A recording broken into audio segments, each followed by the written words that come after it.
Hi friends, Chaitra నవరాత్రులు లేదా శరన్నవరాత్రులలో చివరి రోజున మహానవమి నాడు మనం ఆరాధించే అత్యున్నత శక్తి స్వరూపం సిద్ధిదాత్రీదేవి. అమ్మవారి యొక్క ఈ స్వరూపాన్ని నవదుర్గలలో 9వ అవతారంగా మరియు సమస్త సిద్ధులకు మూలాధారముగా చెబుతారు. సిద్ధిదాత్రీదేవి పేరులో సిద్ధి అంటే ఆధ్యాత్మిక శక్తి, పరిపూర్ణత లేదా అసాధారణ సామర్థ్యం, మరియు ధాత్రి అంటే ప్రసాదించేది లేదా ఇచ్చే తల్లి అని అర్థం.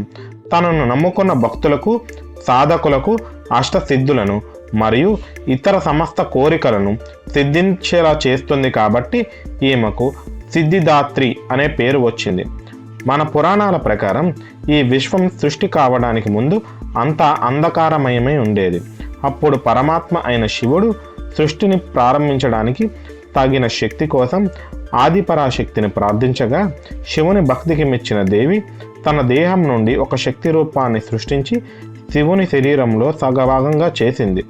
దీనివల్ల శివుడు అర్ధనారీశ్వరుడుగా మారగా, ఆ ఆదిపరాశక్తి దేహం నుండి వచ్చిన శక్తి రూపాన్ని సిద్ధిదాత్రీదేవిగా చెబుతారు. అంతేకాక ఈ సిద్ధిదాత్రీదేవి అనుగ్రహం వల్లే శివునికి అష్టసిద్ధులు లభించాయని దేవి పురాణం చెబుతుంది. నవరాత్రుల ప్రయాణంలో మొదటి రోజున శైలపుత్రి దేవి నుంచి 8వ రోజున మహాగౌరీ దేవి వరకు క్రమశిక్షణతో పూజలు, ఉపవాసాలు చేసిన భక్తులకు వారు చేసిన సాధన యొక్క ఫలితం అంటే సిద్ధి లభించే రోజు ఇది.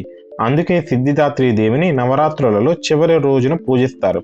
అంతేకాక యోగశాస్త్రం ప్రకారం కూడా 9వ రోజున సాధకుని కుండలిని శక్తి సహస్రార చక్రంలో ఉండే బ్రహ్మరంధ్రంలో స్థిరపడుతుంది. అది మోక్షానికి, దేవ సాక్షాత్కారానికి అత్యున్నత స్థితిగా చెబుతారు.